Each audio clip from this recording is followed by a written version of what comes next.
Today we're going to talk about helmets.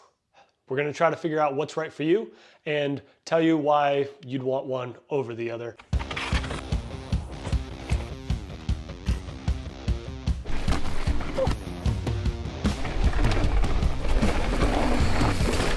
Before we get into it, Jensen USA has many of these helmets in stock, so check them out with the link in the description below. First off, there's a huge range of different helmets out there.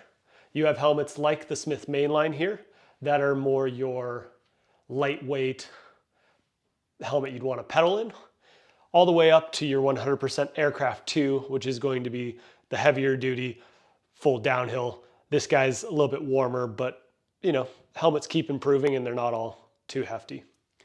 In the middle, you have something like the Sweet Protection Arbitrator, which has a removable chin guard, and the 7 IDP, which is almost your full downhill helmet, but definitely a little bit lighter weight.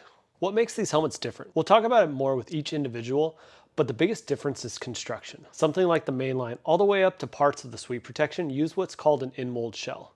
This means the shell is just a thin piece of plastic, like a laminate bonded to the foam. What this does is protect the EPS from sun, and to a small extent, protects it from very light damage. It's also cosmetic, allowing for colors and graphics. EPS is what's primarily responsible for dissipating energy before it reaches your head. EPS stands for expanded polystyrene, and is found in every helmet here.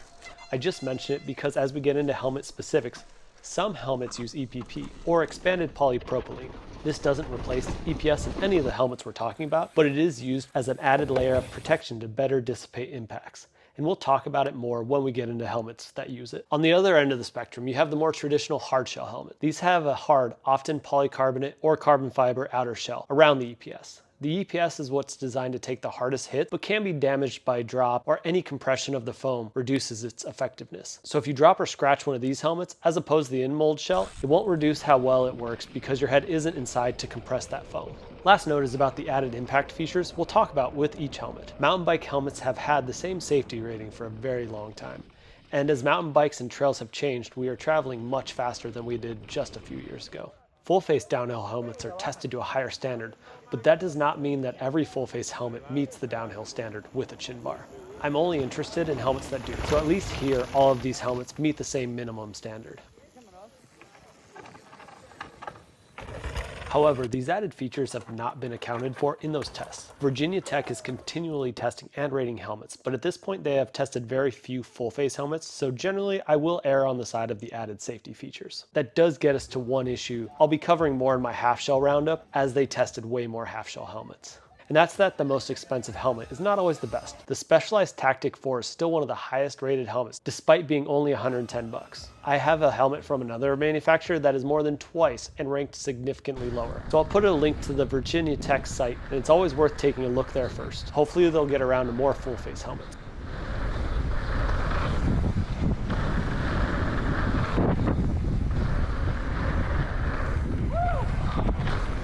Starting with the Mainline, this is probably my favorite lightweight helmet. It has their coiroid material, so that should add to the safety, but also it's just overall a lightweight helmet. They're claiming this guy is right around 770 grams. And a few things that I like most about it is that it's your more traditional style full face helmet. So you have these cheek pads and the neck roll that you swap out for different sizes to make it fit right. This is a size medium and it fits my head really well. The shape is good.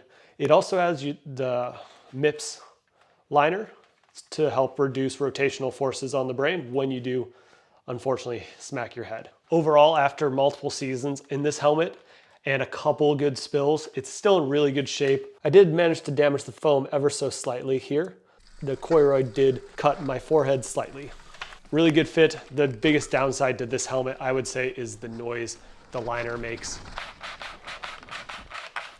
when you're going downhill. It's one of those funny things where it just, you can hear yourself going faster because the rattling gets louder and louder and louder. So this is the Sweet Protection Arbitrator. This one's really cool because it has the removable chin guard. Switch back here.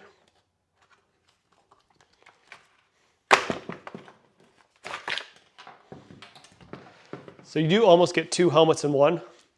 I will say this is a bit much to carry on your ride if you're not wearing a pack, but it's still nice that you can take it off for those long climbs.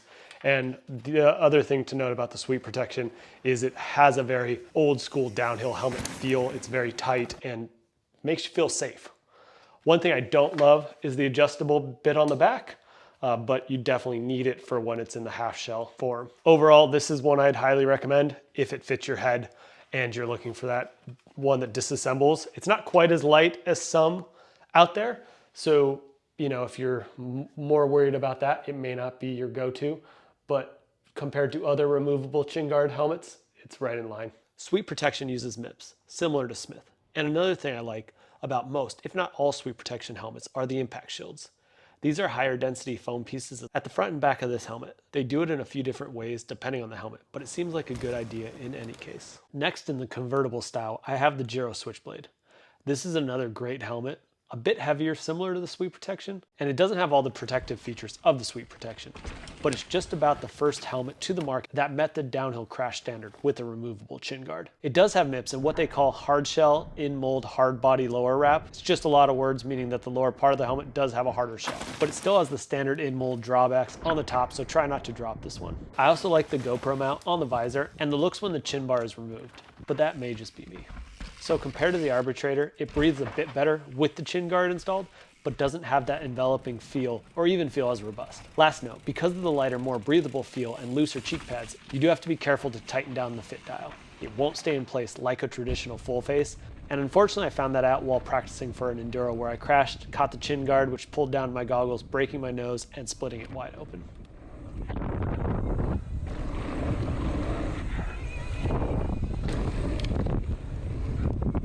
This is the 7IDP Project 23 Carbon.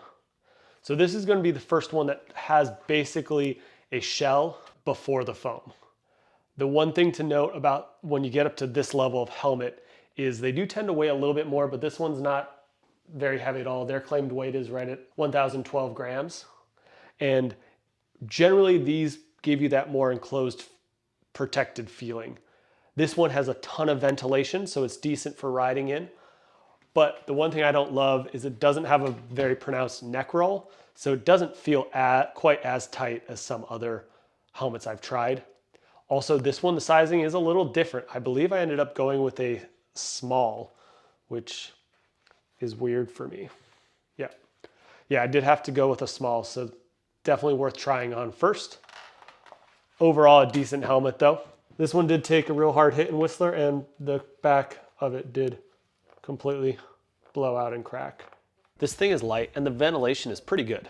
Similar to the Smith Mainline, you can do some pedaling in this thing. I didn't love the fixed visor, and while the fit wasn't for me, the protection was there. I've blown out the back of a few different helmets, usually on a snowboard, and concussions are no joke. While my neck was sore, in my experience, a break of this magnitude usually results in some concussion symptoms, but the 7IDP did its job. 7IDP uses a technology similar, but according to them, more advanced than MIPS, called ERT foam, or energy reduction technology foam. It crushes, shears, and rotates to help with not only those rotational forces like MIPS deals with, but also low G impacts. Those smaller impacts have been shown to be the leading cause in developing CTE. While I personally did not love the fit, it's those extra steps that 7IDP took that should provide a higher level of protection, and that led me to this helmet. So if it fits your head, it should be near the top of your list. And the heaviest duty one we're going to talk about today is going to be the 100% Aircraft 2.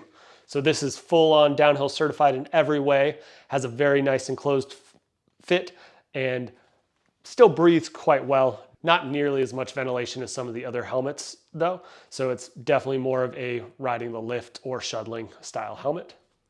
100% uses a little bit different rotational mitigation they call Smart Shock, which is these blue guys here. And it does a really good job, but is definitely quieter than say the MIPS on that Smith Mainline.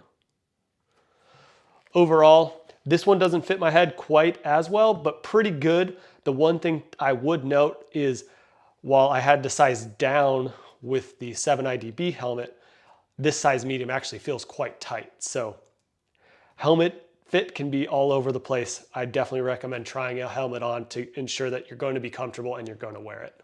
So why choose one helmet over another? The big thing between all of these helmets is going to be how lightweight they are, but why they're lightweight. So with a helmet like this with the hard shell, if it's kicking around your truck, if you're a if it's your kid's helmet and it's getting dropped a bit, it's going to be more robust and last longer. While they're all made for one large impact, this one's going to take a lot more small impacts without getting dented or looking out of shape. So one of the things that makes this so lightweight is that the shell is molded to it, and it's really just a piece of plastic molded to the foam there. You can actually see this is where I crashed last, and it's a little dented there. This helmet should probably get retired now.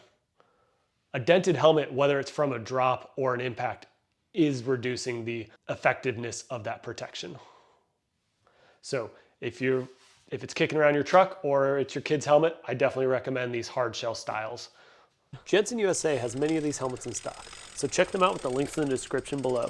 Thanks for watching. I need to replace my lightweight full face, so if you have any suggestions, drop a comment. Don't forget to subscribe. Now get out there, go fast, and take chances. See you next week.